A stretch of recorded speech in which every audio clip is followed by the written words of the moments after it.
This is another book review. The name of this book is Letters from England by Robert Southey. I ordered this book from abebooks.com, like my other books. Pretty good website. I would check it out. It's like the eBay of online book sales, and you find a lot of hard to find books on that website. The name of this book is Letters from England by Manuel Espriella Alvarez.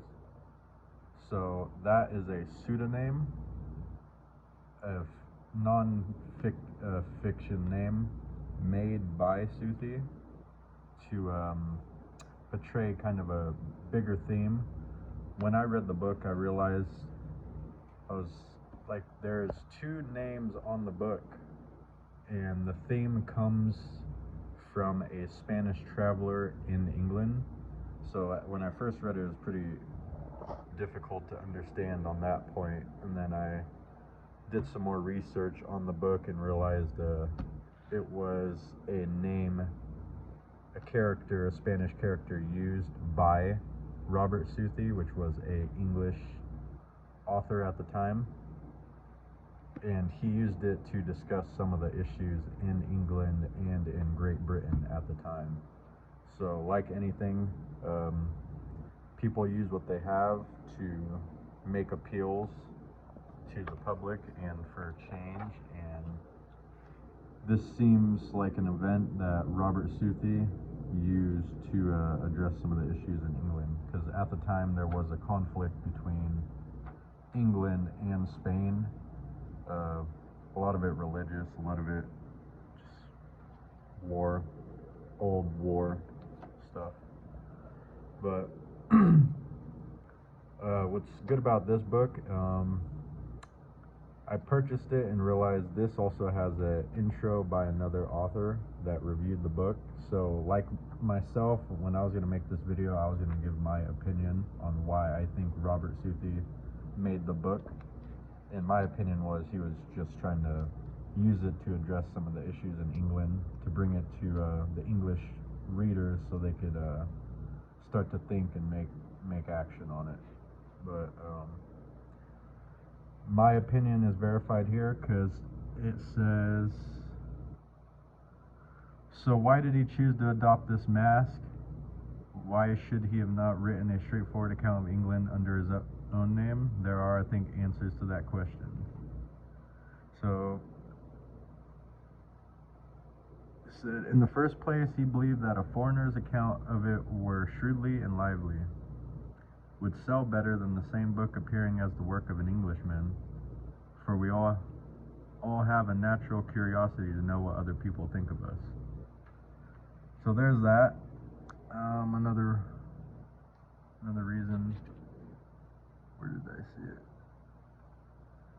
He also says, as it was, he hoped the letters might pass as a translation with those reviewers who criticize my books with no other object than to injure me.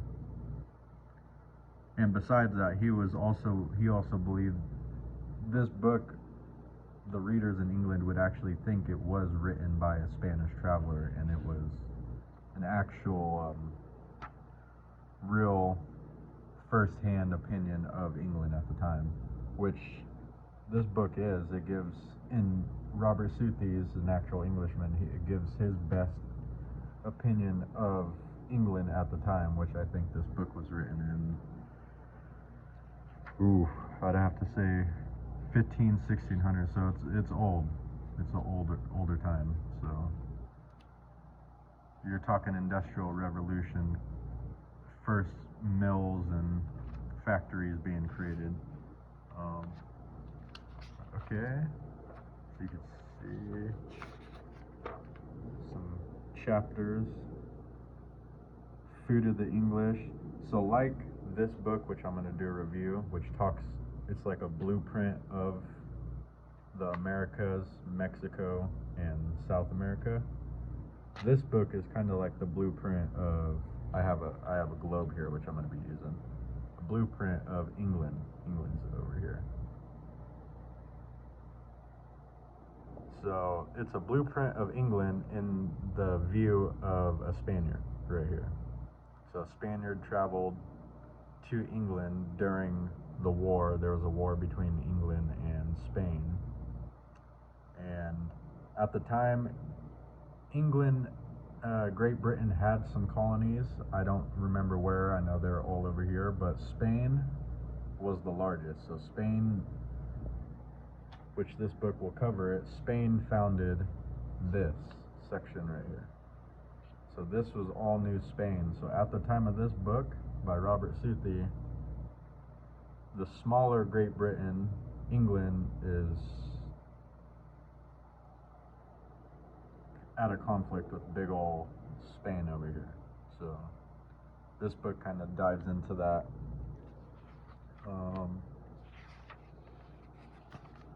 There is 3 books. I think this is just one of 3.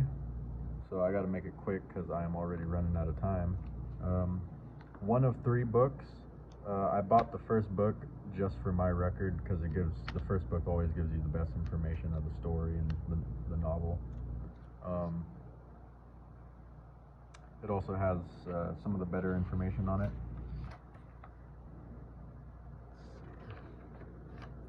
And here's the preface.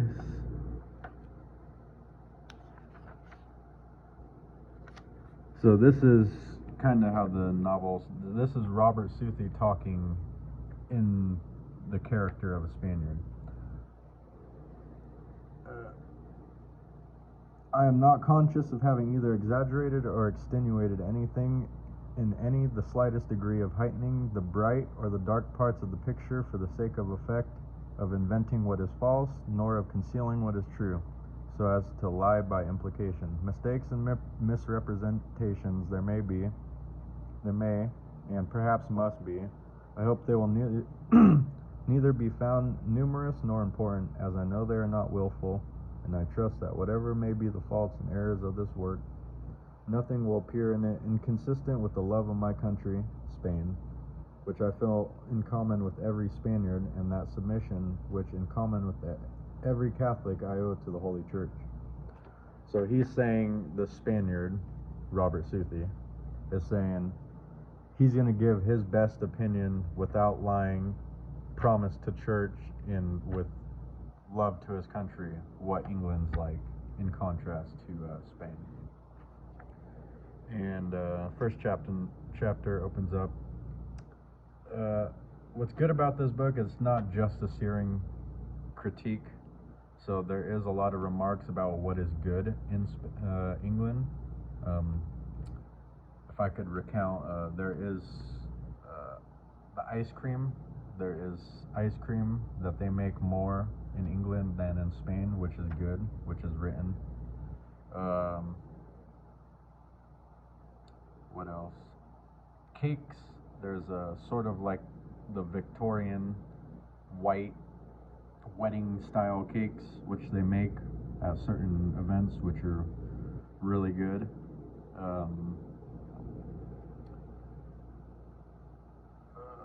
Some of the architecture is pretty good, but it's almost like too much, which they talk about in this book. The English just too much of everything. It's almost like they're compensating for something. That's what the opinion of Robert Southey, the Spaniard, thinks. So I had a notebook of just some important things I read, because I've read this book a few times. I just noted some funny things and some things that stood out.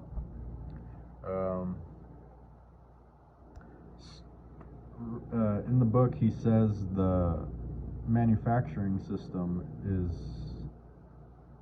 the result of all the poverty in England. So the fact that factories came in and started mass producing all this stuff, putting people out of work, lowering the price, that's what affected England. All the pollution too, and which is probably true, but I also have from other book reviews I've done that war debts, war taxes is the real cause, because at this time they were at war with Spain, and and war with other nations, and that's just a drain. You know, if you read watch one of my other videos, you'll understand that. But the book says the English countryside is nice in the winter. It's really beautiful in the winter, but once it stops snowing, the coal, so there's a lot of coal mines in England. It's just pollution. So it goes from really pretty to really black and muck and sooty everywhere, which he talks about. And when the traveler's in England, he's like, I felt like my throat needed an English chimney sweeping because it's so polluted from all the coal burning. Because it's cold, it's really, that's another thing, it's really cold in England. Like, you wouldn't really think about that, but really cold. I mean, stick your nose out, he says you stick your nose out the door, certain parts of the year or in the morning, you could freeze your nose off. And another time, the traveler was sleeping and one of his water bottles froze and exploded, and he thought he was getting shot at or some demon or something, so he started cursing. You know, in the book he said, I started praying and all this. Is pretty funny. But there's a lot of funny moments like this in this book, which I think viewers will definitely like. He says the English language compared to the Spanish is clumsy. Frenchmen, he said a Frenchman made fun of the English because they have a word like 7 words, or 1 word for 7 words. So I can't remember it, think of it now, but poems by the English are pretty good, but there are some which the author says that he literally couldn't understand, and these are poems by Robert Burns, and he's an Irishman, but he said I had to get a new dictionary and a new language so I could understand these poems, and I actually pulled up a poem and wrote it down for the viewers, and you'll understand why. So in Spain, here's a poem by one of the most world's most famous poet and author, Miguel Cervantes. He says, war calls me and I have to go. If I had money, it wouldn't be so. So that's pretty good, pretty straightforward. Anyone could understand that. But here is Robert Burns, the Englishman, and this is his poem called Nay Hair on It. Yestreen I wed a fair lady, and you would believe me, on her cunt there grows nae hair. That's the thing that grieves me. It vexed me, sir, it plagued me, sir, it put me in a passion to think I had a wife whose cunt was out of fashion. And just, you know, I mean, it's funny, because when I read it, I'm like, that's the most English thing I've ever heard of. But I could see where a Spanish and an outsider would be like, I can't even understand what that means, or what yestreen is. But with a little bit of experience with the English language and the English people, you could understand it. But yeah, that was funny. I read that and I was laughing. Let's see. He says gambling, dancing, and hunting are a favorite pastime of the English as of the savage Indians, or the pagans. So back when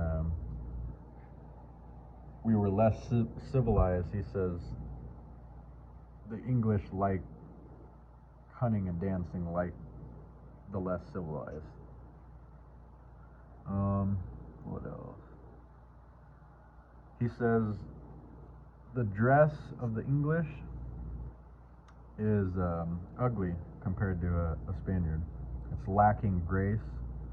The men wear a lot of hats, big hats, and he says the women women dress much better, and the only complaint is there's not enough of it because they dress good, they're pretty, they're nice. So that's probably the good thing of England is the women. And while we're on the talking about women, he says England seems to be the paradise of cattle and of women, because there's women, supposedly women everywhere in England. There's a lot of women and a lot of cattle. Interesting. And then he says, and Valencia, Spain is the paradise of the human race, because Spain is much bigger, it's warmer, and a lot of people go to Spain. It's like a destination. So he compares that. He says Spain is just way better. I mean, if you want to go see cattle and women, come to England. But so the women during the winter, they wear kind of raised clogs because the streets are so icy and slippery. So he says they walk down the street like horses. You hear them coming. It's like click, click, click, click, click, click, click, because they have to. But that's an interesting thing, that if you haven't been to a place like that, you're going to be thinking it's a horse, and you turn around, it's a few English ladies, and you're all, whoa. And they're wearing like ice shoes. So, pretty interesting. Fires are frequent in England. So there's a lot of fires in England. The cause of it is it's a smaller country. People are cluttered. If you go to England or look up England, the houses are really close together. A lot of stuff in the houses.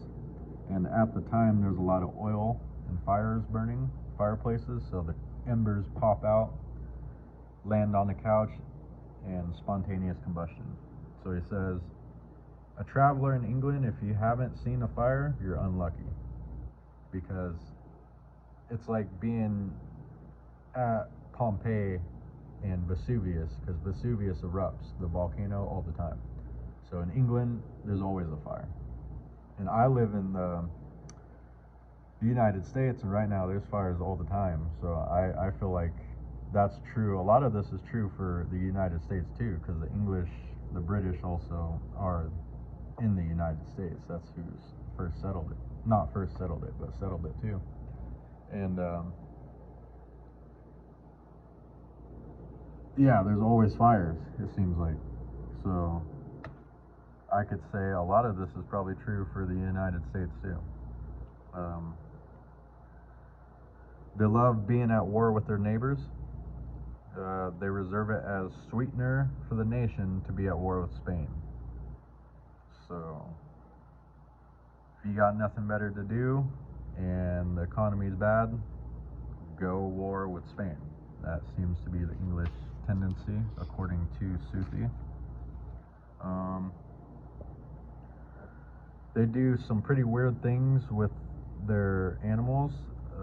Horses, they dock the tails of their horses, so they actually cut off.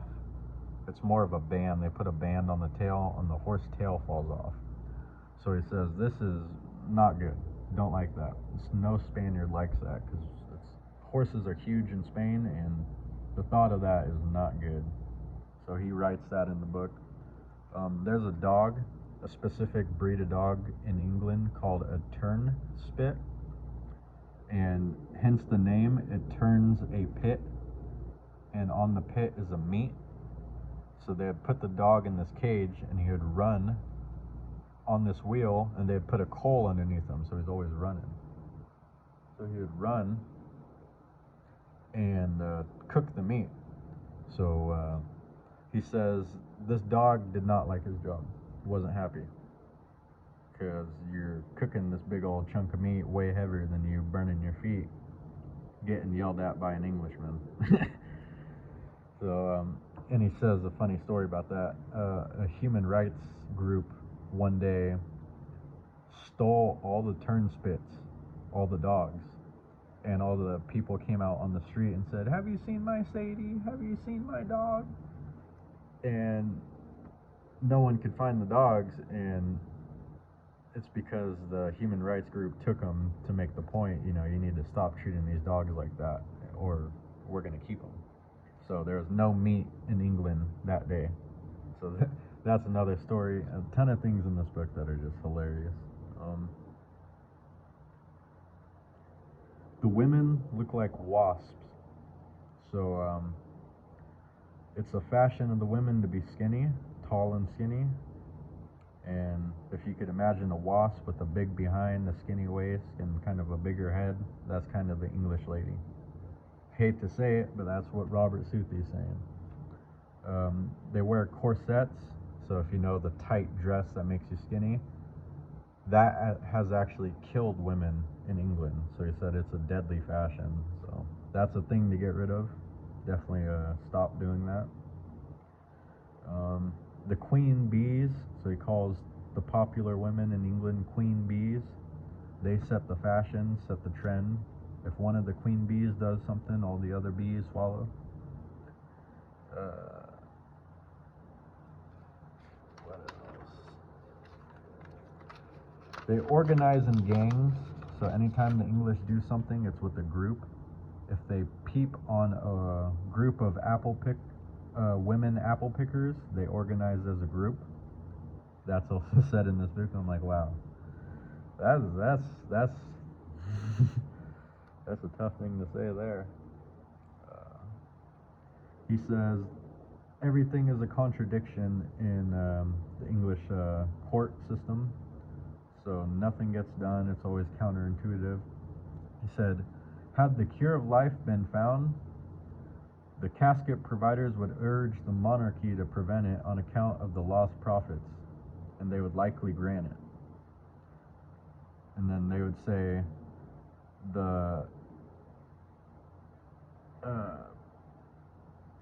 because they were going to ban slavery, but they didn't because the danger that it would impose to the slaveholders. They said that act and event would be a precedent for them to use. And it's a English saying, widely recognized, all trades must live. So they're saying even slavery should live. That's what, at the time, it's like they're saying, well, you know, everyone, even the slaveholder, deserves to have business. That's what the English mindset was at this time of the book.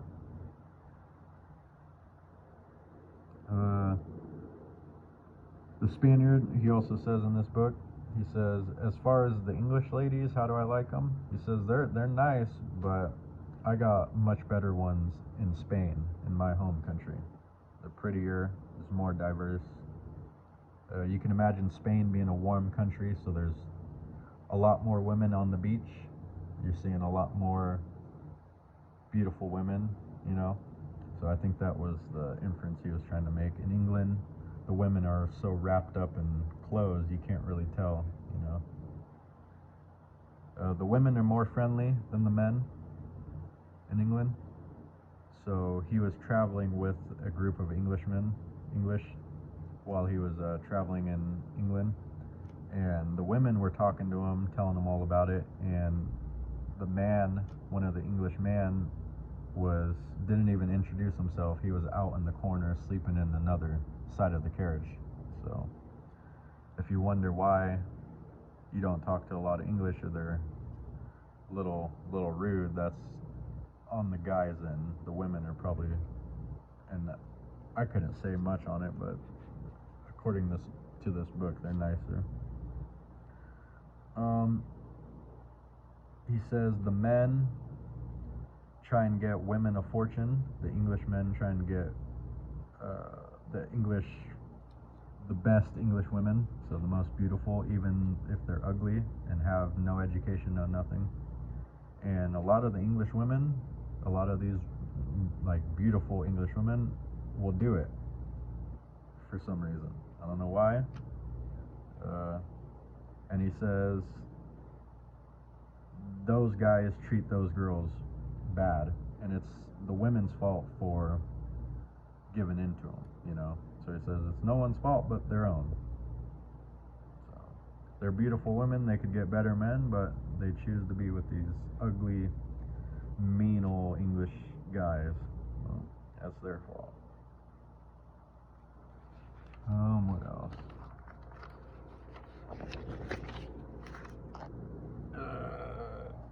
There's fortune seekers in England. So there's a lot of panhandlers in the streets. He said, which aren't found in Spain. He said he was walking on the street and there's children, hair frizzed up, gold on their cheeks, covered in soot, banging pots and pans together, scaring everything, asking for money. And he says, that's the craziest thing he's ever seen. He doesn't see that in Spain. So that's a point he was trying to say.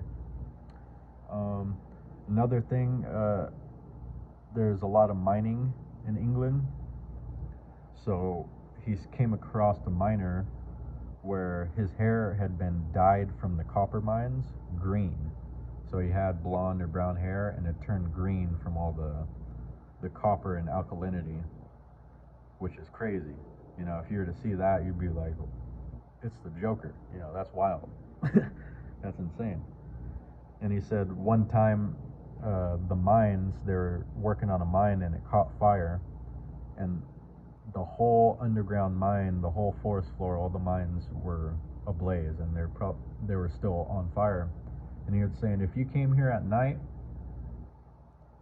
and you looked out, you would think you were going to hell, because all you would see is the floor and the earth and all this place on fire, and that's from the mines. So he said that's another issue of the pollution in England, is the fires, mine fires, natural mine fires. Pugilism, boxing, is a favorite of the English, and he says it's an icon of national barbarity. So he's saying the fact that the English like boxing proves how much they're still uncivilized, because there's fighting and stuff like that in Spain, but it's not, disfigure, tear each other, beat each other senseless like in England. So,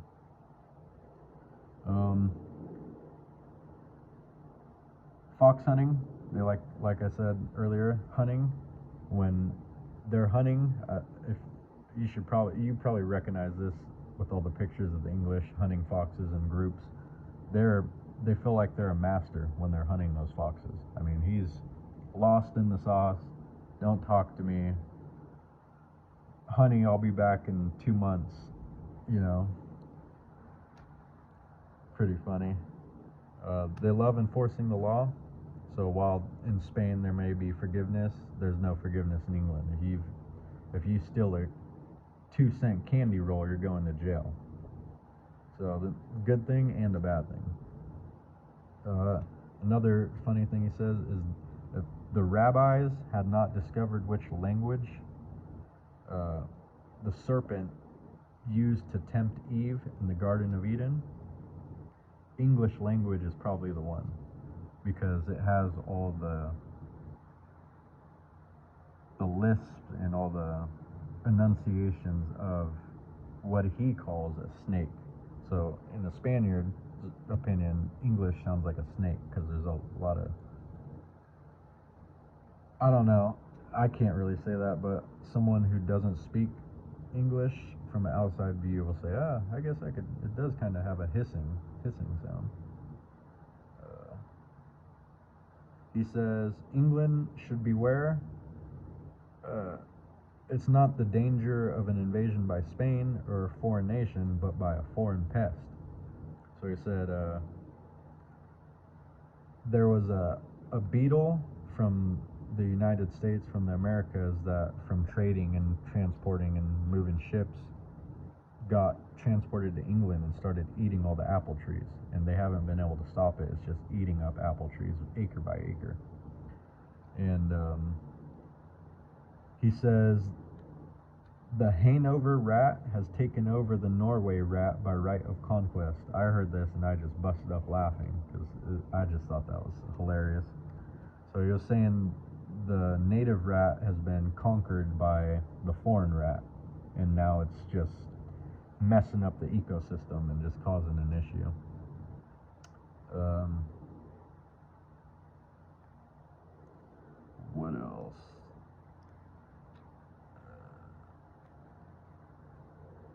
Yeah, an invasion. Yeah, they gotta, as far as England, they gotta worry about that. Smaller nation, especially with agriculture, you gotta be careful on what you're importing, and you're not importing pests from around the world. They said, what else? Oh, the cockroach of the West Indies had been transported to England. And everywhere there's water or riverways in England, there's cockroaches. And unfortunately, there's bed bugs in London, in England. So if you've been to England, you might know this. I haven't been, but there seems to be a bed bug issue there.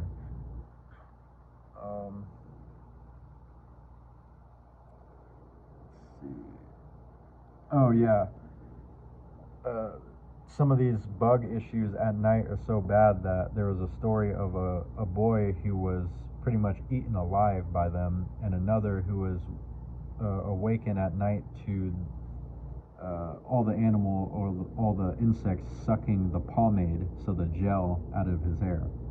So you can imagine that, waking up in England and head full of insects sucking on your hair. That's going to be pretty gnarly. And he says, these mosquitoes are probably, there's a mosquito issue in England because it's always cold and wet. And he says these are like the plagues of Egypt, the same mosquitoes that plagued Egypt, because they attack you in broad daylight. So unlike Spain, so there's mosquitoes in Spain he talks about, but you got to wait until nighttime, and usually where it's wet, and it's not really that wet in Spain. So he says in England, these things come up and hit you morning, lunch, day and night, and they're everywhere. So he says that's another issue. He also says England is the paradise of Jews. So there's so many Jewish people in England that this is a specific quote, that you would think you found the lost 12 tribes of Israel. All the meat butchers in England are Jewish. The street vendors are Jewish. The stock jobbers, so the stock market people are all Jewish. And I don't know how much I say about that, but he gave a story that there was some boys picking on a Jewish street vendor, and they were like tipping over his stuff, and the guy came over and acquired, and another Englishman, he said, what's the deal here? What are you guys doing? He says, what do you mean? Did they not crucify Jesus Christ?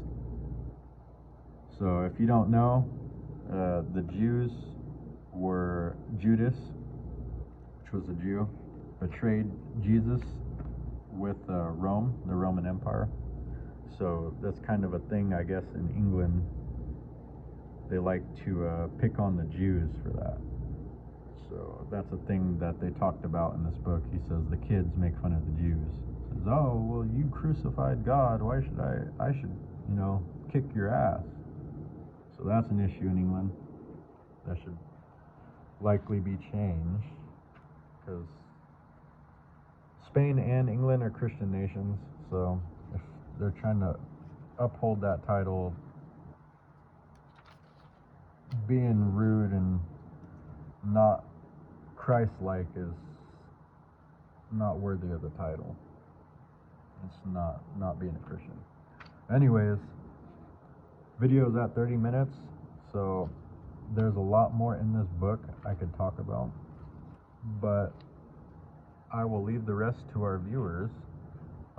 It's pretty thick book. You can see it's about 400 pages, and this is just book one. There's 3 of them. So if you want to read this book, this will occupy you for some time. It'll give you some laughs. Hopefully in this video you got some laughs. You heard some things that you haven't heard before. I know when I read this book, I laughed a lot. I educated myself on a lot of things that I didn't know between Spain and England, and I make a lot of inferences because I live in the United States, and Mexico is kind of like a descendant of Spain, the United States descendant of England. So I think of the same conflict here, because at the present, you know, Trump and Mexico is just absurd. So I feel the kind of see the inference between this book and Mexico and the United States. I just think it's funny. But I figured I'd do a video on this, give you my opinion, give you some details on the book. I know I haven't seen a lot of videos on this book. I know probably a lot of people haven't even read this book. And Southey seems to be a pretty popular author in England, so I figured I would do a cover of it. And I am, as you can imagine, even though I'm speaking English, I am Spanish, Mexican. So reading this book kind of educates you on how there may be, or how the animosity between, let's say, a Spaniard and a Mexican and Englishman started, and what are some of the solutions. So Southey in this book, his focus was to address some of these issues for England, but it could probably also be helpful to a Spaniard, you know, traveling to England or understanding some of the issues in England.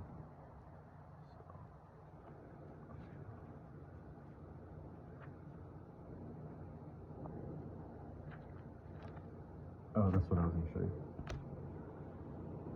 you. Ooh. So I'm on my phone, so I have to improvise, but this is a picture of Robert Southey.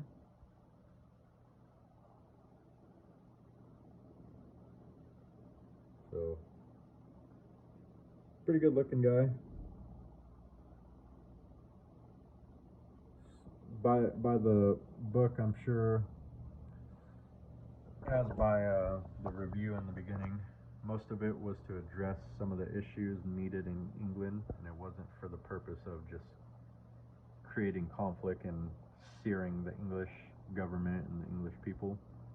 So like a good friend, like a good citizen, you speak up when there's issues, and change when there's changes to be made, and especially as a Christian when there's wrong. So Southey, on that terms, I think he is a good person, a good Englishman, because he spoke up in a time where there needed to be change in England and a change in the relationship with their neighbor, Spain. So awesome.